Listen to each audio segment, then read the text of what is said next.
ઓમ ગણેશ હર હર મહાદેવ। ચાલો સત્સંગ કરીએના આજના પુરુષોત્તમ મહિનાની કથાના અધ્યાય 11 અને 12 હું તમને શ્રવણ કરાવીશ। મેધાવતી જે ભગવાન શંકરનું તપ કરે છે ને આદિ જે આવનારી આ અધ્યાયની કથામાં તમે સાંભળશો એનો સત્સંગ કરાવીશ। પછી આપણે કથાનું જે આખો સાર છે આ બે અધ્યાયનો એ શ્રવણ અને પછી આપણે 12 વખત ભગવાનનું સંકીર્તન કરીશું અને વિશ્રામ આપીશું। પણ જો તમને આ કથા વિષય વિડીયો પસંદ આવે તો લાઈક કરજો, વધુમાં વધુ શેર કરજો, તમારા મિત્રો સાથે, પરિવાર સાથે, સૌ સાથે બેસીને તમે આ કથા શ્રવણ પણ કરજો। ખૂબ જ સરસ છે, ઘણું બધું જ્ઞાન તમને આ કથામાંથી પ્રાપ્ત થઈ શકશે। અને નવા છો ચેનલ ઉપર તો સબસ્ક્રાઈબ કરજો અને બાકીના અધ્યાયોની કથા સાંભળવી હોય તો તમે ચેનલને સબસ્ક્રાઈબ કરી અને બીજા બધા અધ્યાયની કથા શ્રવણ કરી શકો છો। તો ચાલો આપણે શરૂ કરીએ આજનો સત્સંગ। અધ્યાય 11 અને અધ્યાય 11માં જે મેધાવતી શંકર ભગવાનનું તપ કરે છે એ અહીંયાથી શરૂ થશે। નારદે પૂછ્યું કે હે મહામુનિ, એ કુમારીએ સર્વ મુનિઓને પણ કરવું ઘણું મુશ્કેલ થાય એવું મહાન તપ કર્યું હતું। નારાયણ બોલ્યા કે તે પછી એ કલ્યાણી કુમારીએ ઘણી જ સખત તપશ્ચર્યા શરૂ કરી દીધી અને સનાતન દેવ શંકરનું તે ચિંતન કરવા લાગી। જે શંકર શાંત, 5 મુખવાળા, સર્પોના આભૂષણોવાળા, નંદી તથા ભૃંગી નામના પોતાના ગણથી સેવાયેલા છે, 24 તત્વો તથા 3 ગુણો વડે ચોપાસ સ્તુતિ કરાયેલા અને 8 મહાસિદ્ધિઓ તથા પ્રકૃતિ અને પુરુષ વડે પણ સ્તુતિ કરાયેલા, તેમનું લલાટ ચંદ્રની કળાઓથી શોભી રહ્યું છે અને જટાજૂટથી તે ઘણા જ શોભી રહ્યા છે। એ શંકરદેવનો આશ્રય કરી એ વાળા ઘણું આકરું તપ કરવા લાગી। જે સમય સૂર્ય ગ્રીષ્મ ઋતુમાં થતા એ વેળા અગ્નિઓની વચ્ચે બેસતી, હેમંત ઋતુમાં શીતળ પાણીની વચ્ચે બેસતી, એ વખતે માત્ર મોઢાને જ પાણીની બહાર ખુલ્લું રહેવા દેતી, તેથી તેનું મોઢું પાણીમાં રહેલા કમળ જેવું શોભતું। વળી માથાની નીચેના ભાગમાં ફેલાઈ જતા કાળા વાળથી તે ઢંકાઈ રહેતી, તેથી પાણીની અંદરના શેવાળના જાડાઓમાં જાણે તે વીંટાઈ ગઈ હોય તેવી દેખાતી હતી। તેણીના બ્રહ્મરંધ્રમાંથી ધુમાડાની પંક્તિ ઊંચે ઉછળી રહી હતી, જાણે તે ભમરાઓથી પંક્તિ કમળને સેવતી ચોપાસ ફેલાઈ રહી હોય એમ લાગતું। ચોમાસામાં એ સુંદરી કંઈ પણ પાથર્યા વિના શુદ્ધ જમીન પર દર્ભાસન બિછાવીને ખુલ્લા શરીરે કંઈ પણ ઓઢા વિના જ સૂતી અને બંને સંધ્યાકાળે કેવળ ધુમાડો જ પીતી, ખોરાકમાં ફક્ત ધુમાડો જ લેતી। એવી એની તપશ્ચર્યા સાંભળી ઇન્દ્ર મોટી ચિંતામાં પડ્યા, કેમ કે સર્વ દેવો તેને તપથી રોકી શક્યા નહીં અને સર્વ મહર્ષિઓમાં તે પ્રિય થઈ પડી। હે ક્ષત્રિય ભૂષણ યુધિષ્ઠિર રાજા, ઋષિકન્યા એ મેધાવતી એમ તપ કર્યા કરતી હતી, તેમાં તેના 9000 વર્ષ સુધી તેણે તપ કર્યું વીતી ગયા। મેધાવતીના એ તપથી પાર્વતીપતિ ભગવાન શંકર સંતોષ પામ્યા। તેમણે પોતાના અદૃશ્ય સ્વરૂપનું એ બાળાને દર્શન દીધું। જેમ પ્રાણ આવતા શરીર ઊભું થઈ જાય તેમ ભગવાન શંકરનું એ સ્વરૂપ જોઈ તે બાળા એકદમ ઊભી થઈ ગઈ અને તપને લીધે પોતે દુર્બળ થઈ ગઈ હતી, તો પણ તે વખતે હૃષ્ટપુષ્ટ બની ગઈ। જોકે પુષ્કળ વાયુ તથા તડકાને લીધે તે દુઃખ પામીને તે ચીમડાઈ ગઈ હતી, તો પણ એ વેળા શંકરદેવની કૃપા દ્રષ્ટિથી તે સિંચાઈને ઘણી ગૌરવશાળી બની હતી। પછી એ બાળાએ નીચી વળી પાર્વતીપતિ શંકરને વંદન કર્યું। માનસિક ઉપચારોથી તે વિશ્વવંદ્ય દેવની પૂજા કરી અને ભક્તિયુક્ત ચિત્ત વડે તે જગન્નાથની આ પ્રમાણે સ્તુતિ કરવા માંડી। બાળા બોલી, હે પાર્વતીના પ્રિય પ્રાણનાથ, હે પ્રભો શંકર, હે ભૂતપતિ, હે ગૌરીશ શંભો, આપને નમસ્કાર હો। હે ચંદ્ર, સૂર્ય તથા અગ્નિરૂપ 3 દિવ્ય નેત્રોવાળા, હે મારા આધાર, હે મુંડમાળા તથા હાડમાળાને ધારણ કરનાર, તમને મારા નમસ્કાર હો। મનુષ્ય અનેક સંતાપથી ઘેરાઈને શરીરે પીડાયો હોય, ઘોર સંસાર સમુદ્રમાં ઘણા જ ડૂબકા ખાતો હોય અને દુષ્ટ સર્પ સરખાકારની તીક્ષ્ણ દાઢોથી ડંખાયો હોય, તો પણ શરણે આવેલા પર કૃપા કરનારા આપને શરણે આવીને સર્વ દુઃખોથી છૂટી જાય છે। હે વ્યાપક દેવ, આપે બાણાસુરને પોતાનો બનાવ્યો હતો અને અલર્ક રાજાની મરેલી રાણીને સજીવન કરી હતી, એવા આપ દયાળુ છો અને સર્વ પ્રાણીઓના નિયમતા છો। હે ચંડીશ્વર, આપ ભવ્ય છો, આપ દિવ્ય છો, આપ સંસારથી બચાવનાર છો અને સંસારનો સમય આવે નાશ કરનાર છો। હે મૃત્યુંજય, આપ સર્વના પ્રાણપતિ છો। હે દક્ષના યજ્ઞનો નાશ કરનાર, આપ સેવકોના સર્વ શત્રુઓનો સંહાર કરો છો અને સંસારનો પણ નાશ કરો છો। હે જન્મ મરણને હરનારા, હે જન્મ મરણને હરનારા, આપને નમસ્કાર હો। હે આદ્ય સૃષ્ટિ કરતા, હે પ્રાણનાથ, હે પાપને હરનાર, આપના ભક્તોની આપ રક્ષા કરો, મારી રક્ષા કરો। પછી શ્રી કૃષ્ણ બોલ્યા, હે રાજા, એમ મન તથા વચનથી શંકરની સ્તુતિ કરીને મહાભાગ્યશાળી તપસ્વીની મેધાવી કન્યા બોલતી બંધ પડી. તેણીએ કરેલું એ સ્તોત્ર સાંભળી સદાશિવ ભગવાન મુખકમળ પ્રસન્ન બન્યું. તેમણે એની ઘણી સખત તપશ્ચર્યાથી સંતુષ્ટ થઈ અને આ પ્રમાણે કહ્યું. શંકર બોલ્યા, શિવ બોલ્યા, હે મહાભાગ્યશાળી તપસ્વીની, તારા મનમાં જેની ઈચ્છા હોય તે તું વરદાન માગ.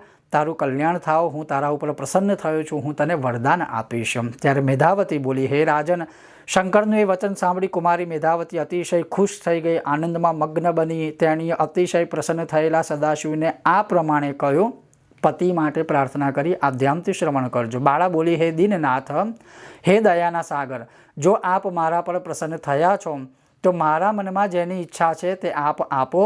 હે પ્રભુ, વિલંબ કરો માં. હે મહાદેવ, મને પતિ આપો, પતિ આપો. હું પતિ માગું છું, પતિ માગું છું, માટે મને પતિ આપો. મારા હૃદયમાં બીજી કોઈ ઈચ્છા નથી. પતિ કેટલી વાર માંગ્યું એ તમે ગણજો. શંકરને એમ કહી ઋષિકન્યા મેધાવતીએ તે વખતે બોલતી બંધ થઈ. ત્યારે તે સાંભળી મહાદેવે તે મુનિકન્યાને આ પ્રમાણે કહ્યું. શંકરે કહ્યું કે હે મુનિકન્યા, તે તારા મોઢે જે કહ્યું છે તથાસ્તુ તદસ્તુ તે થાવ. તે 5 વાર પતિની માગણી કરી, તેથી હવે તારા 5 પતિ થશે. હે સુંદરી, એ બધાએ શુરા હશે, સમગ્ર ધર્મને જાણનારા હશે, સજ્જન હશે, સત્ય પરાક્રમી હશે, યજ્ઞ યાગ કરનારા હશે, પોતાના ગુણોથી પ્રખ્યાત થયેલા, સત્ય પ્રતિજ્ઞાવાળા, જીતેન્દ્રિય, કેવળ તારું મોઢું જોનારા એટલે પરસ્ત્રી સામે ખરાબ દ્રષ્ટિથી કદી નહીં જોનારા, રાજવંશી ક્ષત્રિયો અને ગુણોથી શોભનારા હશે. શ્રી કૃષ્ણ બોલ્યા કે શંકરનું તે ઘણું અપ્રિય વચન સાંભળી બોલવામાં ચતુર એ બાળા નીચી વળી અને નમીને બોલી. બાળાએ કહ્યું કે હે પાર્વતી પતે, લોકમાં ખૂબ આશ્ચર્ય એવું 5 પતિ હોય એવા મારા સંબંધે ન થાવ. હે સદાશિવ, એક સ્ત્રીને એક જ પતિ શોભે અને એક જ પતિ હોય, પણ એક સ્ત્રીના 5 પતિ હોય એવું તમે ક્યાંય જોયું છે કે સાંભળ્યું પણ મેં તો નથી. એક પુરુષને 5 પત્નીઓ હોય છે, પણ એક સ્ત્રીને 5 પતિ ન જ હોય. હે શંભો, હું તો આપની પોતાની જ ભક્ત છું, છતાં 5 પતિવાળી આ લોકમાં હું નિંદાપાત્ર થઈ જઈશ. હે કૃપાના ભંડાર, મારા સંબંધમાં આવું અયોગ્ય વચન બોલવું આપને યોગ્ય નથી. એથી તો આપને જ હું શરમાવવું પડશે. એથી આપને શરમાવવું પડશે, કારણ કે હું આપની જ ભક્ત છું. એવું તેનું વચન સાંભળી શંકરે ફરી તેને કહ્યું. શંકરે કહ્યું કે હે ભયભીત થયેલી બાળા, તું ડરીશ નહીં. આ જન્મમાં એમ તારા 5 પતિ નહીં થાય, પણ બીજા જન્મમાં એમ થશે. એ જન્મમાં તું તારા તપના બળથી યોનિમાં ઉત્પન્ન થનારી નહીં થાય, પણ એમની એમ સ્વયંભૂ થશે અને એ વખતે 5 પતિનું સુખ પ્રાપ્ત કરી છેવટે તું પરમપદને મોક્ષપદને પ્રાપ્ત કરીશ. તારે 5 પતિ પત્ની થઈ નિંદાપાત્ર થવામાં પહેલું કારણ આ છે કે દુર્વાસા મારી પ્રિય મૂર્તિ છે, એટલે દુર્વાસા મારો જ અંશ છે. તેમનું પહેલાં તે અપમાન કર્યું છે, એ કારણે આમ થવા પામ્યું છે. હે સુંદર ભ્રુકુટીવાળી, એ દુર્વાસા જો કોપાયમાન થાય તો એ ત્રણેય જગતને બાળી નાખવા માટે સમર્થ છે. એમના બ્રહ્મતેજનું તે અતિશય ગર્વથી અપમાન કર્યું છે. વળી જેને શ્રી કૃષ્ણ ભગવાને પોતાનું ઐશ્વર્ય અર્પણ કર્યું છે અને ભગવાનને જે પ્રિય છે એવો પુરુષોત્તમ માસ તે કર્યો નથી, અને એ પુરુષોત્તમ માસની પણ તે નિંદા કરી છે.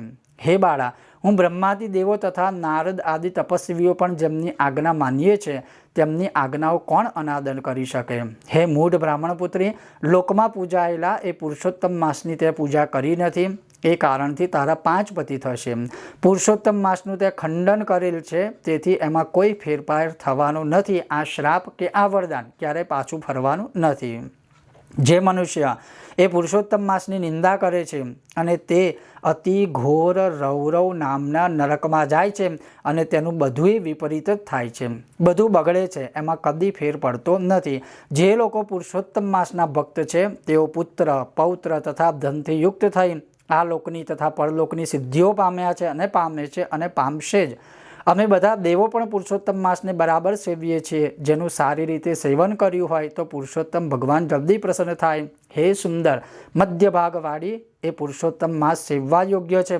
એ પુરુષોત્તમ માસ સેવવા યોગ્ય છે, તો પછી આપણે એને કેમ ન સેવવો જોઈએ? એટલે કે એની સેવા આપણે કેમ ન કરવી જોઈએ? અતિશય ઉત્તમ મહાપુરુષોના વચન કેમ ખોટા હોય? ક્યારેય ખોટા ન હોય. તું કહે સાચા ખોટા વાદનો નિર્ણય કહેતા એ દુર્વાસા જેવા મુનિઓ તો વિનવણી કરવા યોગ્ય હોય છતાંય કદાચ એવાઓનો અપરાધ થઈ જાય તો તેઓની ક્ષમા જ માગવી જોઈએ, પણ તેઓનું અપમાન ક્યારેય ન કરવું. છતાં એમનું અપમાન કર્યું છે તો તારે એનું ફળ તો ભોગવવું જ પડશે.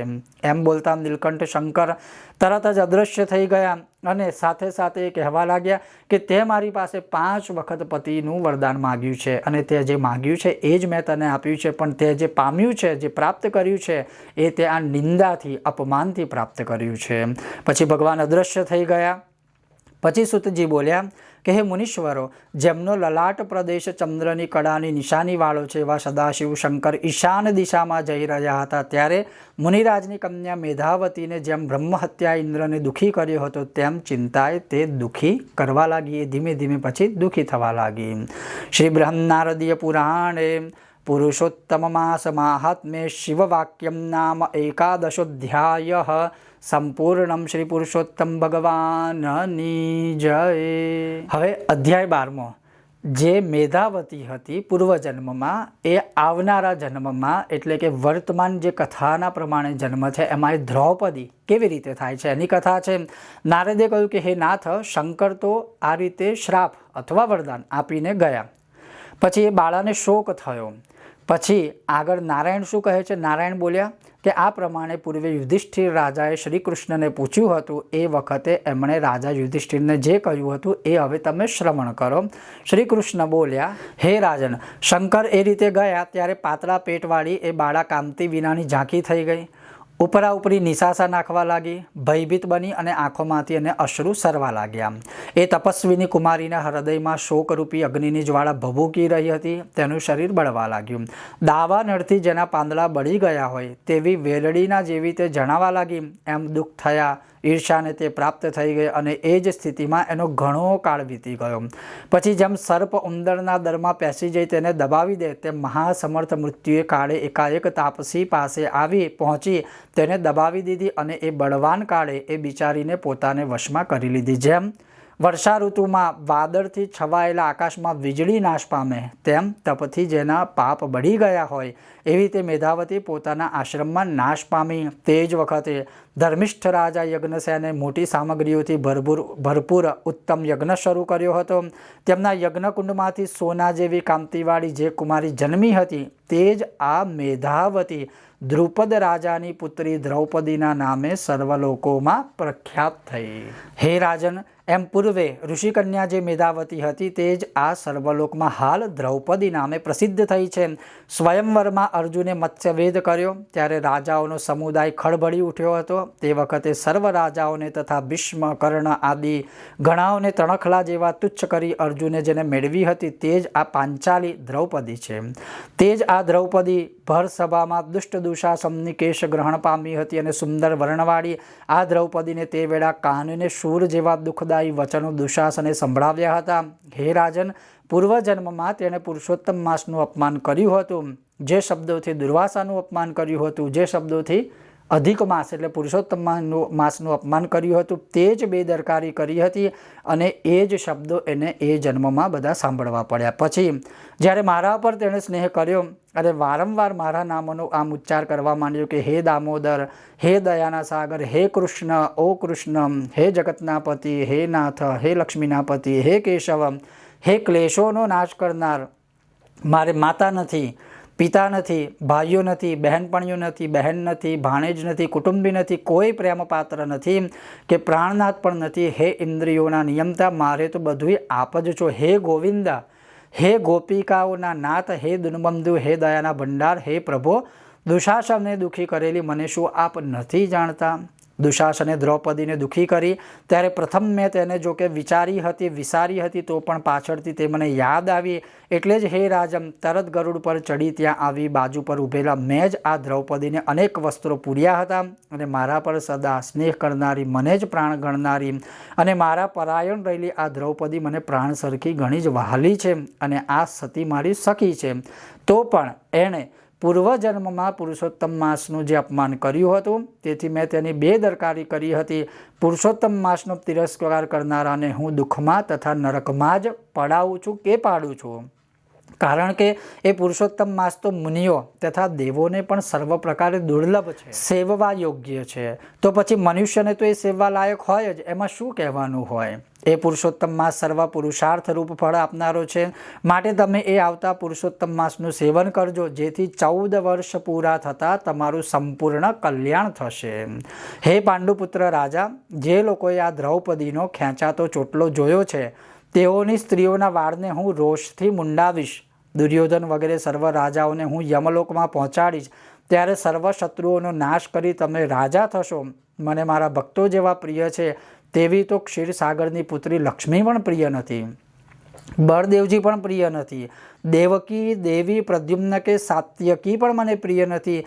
એકંદર હોય મારા ભક્તો મને જેટલા પ્રિય છે એટલા આ વિશ્વમાં મને બીજું કોઈ પ્રિય નથી. તેણે સદા મને જ પીડ્યો છે, મને જ એણે માન્યો છે, મારી જ ભક્તિ કરી છે. હે પાંડવ, મારા ભક્તોને દુઃખ દેનારો જેવો મારો શત્રુ છે તેવો બીજો કોઈ શત્રુ નથી. યમરાજ તેને તેનું ફળ આપે છે તો હું તો એ દુષ્ટને શિક્ષા કરવા માટે પણ તેની સમયે કે સમયની રાહ જોતો નથી. એટલો બધો તિરસ્કાર પાત્ર એ બને છે. શ્રી નારાયણ બોલ્યા કે આ પ્રમાણે પાંડવોને તથા દ્રૌપદીને આશ્વાસન આપી મધુસૂદન શ્રી કૃષ્ણએ દ્વારકા જવાની તૈયારી કરી અને પછી આ પ્રમાણે દ્વારકા જતાં જતાં કહ્યું, હે રાજા યુધિષ્ઠિર, હવે હું દ્વારકા જઈશ, કેમ કે આખી દ્વારકા મારા વિરહથી વ્યાકુળ હશે. તેમજ મહાભાગ્યશાળી વસુદેવજી, મારા મોટા ભાઈ બળદેવજી, મારા માતા દેવી દેવકીજી, ગદ સાંબ આદિ બીજાઓ, આહુક અને આદિ યદુવંશીઓ અને રૂકમણી આદિ જે મારી સ્ત્રીઓ છે તેઓ પણ બધા એકીટસે મારા આવવાની રાહ જોતા હશે. એ બધા મારું જ ચિંતન કરનારા હોય, મારા દર્શન માટે ખૂબ જ ઉત્સુક રહે છે. શ્રી નારાયણ બોલ્યા કે દેવોના ઈશ્વર શ્રી કૃષ્ણે એમ કહ્યું અને શ્રી હરિનું પ્રયાણ કે જ્યારે નક્કી જણાવ્યું ત્યારે પાંડવો વિરહથી ગળગળા અક્ષરે માંડ માંડ આમ બોલી શક્યા, હે જનાર્દન, જળચરોનું જીવન જેમ પાણી હોય છે તેમ તમે અમારું કેવળ જીવન તમે જ છો. માટે ફરી થોડા જ સમયમાં અમને આપનું દર્શન થાઓ. ત્રણેય જગતમાં બધા લોકો આમ ખુલ્લું કહે છે કે પાંડવોના નાથ ફક્ત શ્રી હરિ શ્રી કૃષ્ણ છે. માટે આપ સર્વકાળે અમારું રક્ષણ કરજો.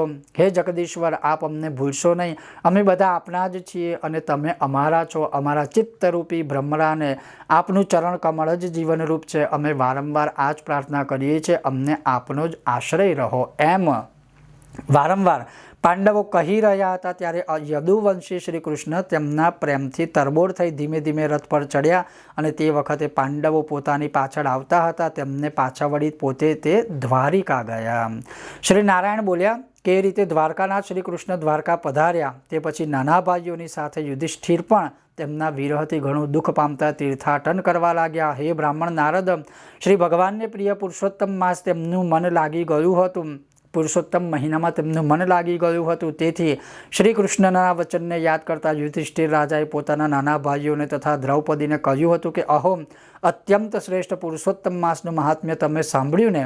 એ જ પુરુષોત્તમ માસનું પૂજન કર્યા વિના સુખ આપણને ક્યાંથી મળે? જે મનુષ્ય અનેક પ્રકારના નિયમો ધરી પુરુષોત્તમ માસનું પૂજન કરે છે તે જ ભરતખંડમાં ધન્યવાદને પાત્ર છે અને તે જ પૂજ્ય તથા શ્રેષ્ઠ છે. એમ પાંડવો સર્વ તીર્થોમાં ફર્યા હતા અને પછી પુરુષોત્તમ માસ આવ્યા ત્યારે તેઓએ વિધિપૂર્વક તેનું વ્રત કર્યું હતું. હે નારદ મુનિ, એ વ્રતની સમાપ્તિ થયા પછી 14 વર્ષ પૂરા થતાં જ તેઓએ શ્રી કૃષ્ણની કૃપાથી નિષ્કંટક અતુલ રાજ્ય પ્રાપ્ત કર્યું અને પૂર્વે સૂર્યવંશમાં ઉત્પન્ન થયેલો દ્રઢધન્વા રાજા પણ શ્રી પુરુષોત્તમ માસના સેવનથી મોટી સંપત્તિને પામ્યો હતો. તેમજ પુત્ર પૌત્રોનું સુખ અનેક પ્રકારના ભોગો ભોગવી એ રાજા યોગીઓને પણ દુર્લભ ભગવાનના લોકને એટલે કે વૈકુંઠ લોકને પ્રાપ્ત થયો. સુત બોલ્યા કે હે બ્રાહ્મણો, પુરુષોત્તમ માસનું મહાત્મ્ય મેં શ્રી વ્યાસ પાસેથી સાંભળ્યું છે, પણ ખરી રીતે એનું સંપૂર્ણ મહાત્મ્ય તો ખુદ વ્યાસ પણ કહી શક્યા નથી. એનું સંપૂર્ણ મહાત્મ્ય તો નારાયણ પોતે જ જાણે છે અથવા વૈકુંઠવાસી ભગવાન સાક્ષાત શ્રી હરિ જ જાણે છે. બ્રહ્માદિ દેવો જેમના ચરણમાં નમન કરે છે એ શ્રી ગોલોકનાથ ભગવાને જેને પોતાનો કર્યો છે તે શ્રી પુરુષોત્તમ માસનું સંપૂર્ણ મહાત્મ્ય દેવ પણ જાણતા નથી. તો મનુષ્ય પછી કેવી રીતે જાણી શકે? શ્રી બ્રહ્મનારદીય પુરાણે પુરુષોત્તમ માસ મહાત્મ્યે શ્રી નારાયણ નારદ સંવાદે પુરુષોત્તમો વ્રતોપદેશો નામ દ્વાદશોધ્યાય. શ્રી નારાયણાર્પણમસ્તુ. શ્રી પુરુષોત્તમ ભગવાનની જય. બહુ અદ્ભુત કથા છે. જો તમે આને સમજો ઘણીવાર કથાઓ ખાલી સાંભળવા માટે નથી, પણ એને સમજવા માટે છે અને સમજ્યા પછી જીવનમાં આચરણ કરવા માટે છે. તો આ 2 અધ્યાય તમે જે શ્રવણ કર્યા 12મો અને 13મો, કે જે મેધાવતી હતી એ મેધાવતીએ ભગવાન શિવનું એટલું આકરું તપ કર્યું. ને આકરું તપ તમે જુઓ કેવું તપ કર્યું કે પાણીની અંદર ડૂબી રહી, ગળા સુધી કે આંખો સુધી જળ હતું. ઠંડીમાં ખૂબ ઠંડીમાં તપ કર્યું, ગરમીમાં ખૂબ ગરમીમાં તપ કર્યું, હવા ખાઈને, ધુમાડો ખાઈને. ટૂંકમાં તમે એ તપનો પ્રકાર જોયો. અને આજે આપણે 2 માળા કરી અને 3જી મિનિટે આપણે તુરંત જ ફળ જોઈએ છે. શું એ શક્ય છે? નથી. પછી એ બાળાએ જે મહાદેવજીની સ્તુતિ કરી, બહુ સુંદર સ્તુતિ છે. મારી હિન્દી ચેનલ જે છે એમાં હું સંસ્કૃતમાં આખી સ્તુતિનું ગાન કરીને વિડીયો અપલોડ કરીશ, પણ તમે ગુજરાતીમાં તો શ્રવણ કર્યું. હવે મહાદેવજી પણ જ્યારે પ્રસન્ન થાય છે અને જ્યારે એ મેધાવતી પતિની પ્રાપ્તિ માટેનું વરદાન માગે છે, અને એ પણ ઉત્સાહની અંદર 5 વખત માગે છે. એટલે ભગવાને કીધું કે તે જે માગ્યું, તું જે બોલી એ હું તને આપું છું, તદસ્તુ તથાસ્તુ. એટલે જે માગ્યું છે એ આપવાના છે. શબ્દ દેખાતો નથી, પણ એની શક્તિ બહુ જ હોય છે, આપણને અનુભવ છે. એ જ અહીંયા છે કે ભગવાન પાસે માગવું, પણ એવું વિચારીને માગવું કે માગ્યા પછી પસ્તાવો ના થાય. હવે એ જ્યારે વરદાન આપે છે અને પછી ભગવાન કહે છે કે તે જે પૂર્વજન્મમાં પુરુષોત્તમ મહિનાનું અપમાન કર્યું છે, તે દુર્વાસા મુનિનું અપમાન કર્યું છે. અને ભગવાન શંકર પોતે શું કહે છે કે જે કૃષ્ણ જેવા કૃષ્ણને પણ દુર્વાસાએ શ્રાપ આપ્યો હતો અને એનાથી રૂકમણીનો વિયોગ થયો છે, એ દુર્વાસા મુનિ મારો જ અંશ છે. અને એવા તપસ્વી બ્રાહ્મણ કે દુર્વાસા મુનિ સાધુ સંતોની નિંદા કે મશ્કરી થાય ને, અપમાન થાય ને, એનું ફળ તો અવશ્ય ભોગવવું જ પડશે. અને એ જ ફળ બીજા જન્મમાં જ્યારે દ્રૌપદી જન્મ એ સ્વયંભૂ તરીકે થાય છે દ્રુપદ રાજાની ત્યાં, ત્યારે પછી જેનું ચીરહરણ બધું થાય છે ને એમાં જે કટુ શબ્દો સંભળાય છે, એ કટુ શબ્દ એણે પુરુષોત્તમ મહિના માટે દુર્વાસા મુનિ માટે વાપર્યા હતા, એનું ફળ એ ભોગવે છે. એટલે કહેવાનો અર્થ છે કે આ પુરુષોત્તમ મહિનો એટલો મહાન છે કે એનું સેવન દરેક મનુષ્ય કરવું જોઈએ. અને કોઈ એનું અપમાન કરે છે, કોઈ એ ભગવાન પુરુષોત્તમ મહિનાનું અપમાન કરે છે અને સારી રીતે કોઈ સેવતું નથી, તો એનું ફળ પણ મનુષ્યને કોઈક ના કોઈક જન્મમાં તો પછી ભોગવવું જ પડે. સાથે સાથે ભગવાન પાંડવોને આ મહિના વિશે કહે છે. પછી પાંડવો એનું સેવન કરે છે ને પછી એ રાજા તરીકે બધું રાજ્યને આ તે બધું પ્રાપ્ત કરે છે. આપણે બધી કથાઓ જાણીએ છીએ. હવે આની અંદર બીજી વસ્તુ મહત્વની એ છે કે તમે કદાચ શ્રવણ કર્યું હોય કે આ પુરુષોત્તમ મહિનાઓમાં તીર્થોમાં સ્નાન કરવાથી જે ફળ પ્રાપ્ત થાય છે, અનેકો જે કહેવાય મહાન જે તપ કરવાથી ફળ પ્રાપ્ત થતા હોય છે, એ આ પુરુષોત્તમ મહિનામાં તીર્થના સ્નાનથી પ્રાપ્ત થતું હોય છે. હવે આ અધ્યાયમાં છે, આગળ જરૂરથી હવે દ્રઢધન્વાની કથાનો આરંભ થશે. એ પણ આવનારા વિષય, વિડીયો અને સત્સંગ અને કથામાં તમને શ્રવણ કરાવીશ. જો તમને આ કથા સરસ સાંભળવાની ખૂબ મજા આવતી હોય તો કોમેન્ટ બોક્સમાં શ્રી પુરુષોત્તમ ભગવાન અથવા શ્રી હરિ લખજો. અને જેટલું બને એટલું આ કથાનો વ્યાપક વિસ્તાર કરજો, સૌની સાથે શેર કરજો, સૌ સાથે બેસીને બધા કથા સાંભળજો, જેથી કરીને સૌનું કલ્યાણ થાય. અને વધુ મહત્ત્વની વાત છે, કથા ખાલી સાંભળવાની નથી અને સમજવાની છે, અને ઘણું બધું તમને શીખવા પણ મળશે. ઓમ ગણેશ, હર હર મહાદેવ, શ્રી પુરુષોત્તમ ભગવાનની જય. જય સિયારામ.